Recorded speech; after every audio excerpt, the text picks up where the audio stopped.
Do you have any advice, I guess, for respiratory therapists that are maybe looking to make change during this time? Yeah, I'd say if you're interested in traveling, just do it.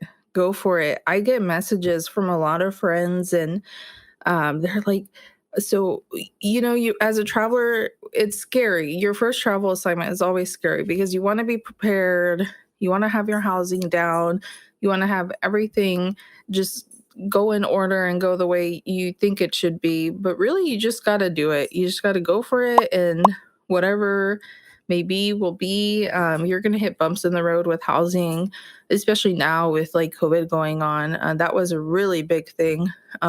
People were losing their housing. Travelers were getting asked to leave housing because people were so afraid of COVID. And now there probably isn't as much housing because people don't want to rent their spaces out to be safe. Um, but I think, like, especially if you're a burnt out therapist and you've explored other options, I think that you should travel. Sometimes the grass is greener on the other side. You might find your new happy home or your a place where you want to work, or you find places that you don't want to work for. That's the beauty of traveling is you're not signed on full time and you can do anything for 12 weeks. That's what I tell people. You can do anything for 12 weeks. I love that. I think it's so interesting because I feel almost every single episode that we've done, whenever we ask, like, do you have any insight or do you have any advice to someone who's interested in traveling, we always hear the same thing. And it really is just go for it. And like, I am not a risk taker. I am very calculated in my life. Like, I am not a brave human being.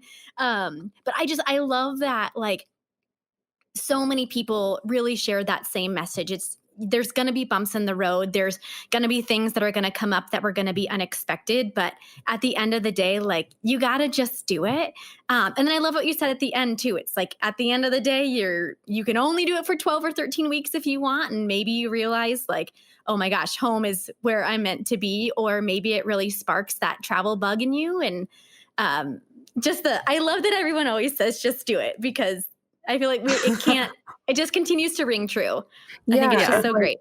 the way that I thought about it was, all right, I'm already in this situation where like I want to seek other opportunities. I want to explore new areas. I'm kind of tired of Kansas City. I've been here a while. And I'm not the happiest at my job. So I was like, either I stay in this situation, stay here for another 12 weeks, or I try something new. And, worst case scenario, it doesn't work out, and that's fine. You move on to the next place.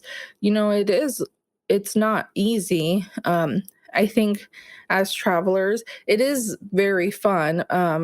But sometimes it can look a little glamorous, and not to say it isn't, but there are things like finding housing, and sometimes in your first assignment, finding housing for the first few weeks and then having to relocate again. So there are things that are difficult about it, but it's not anything that you can't manage.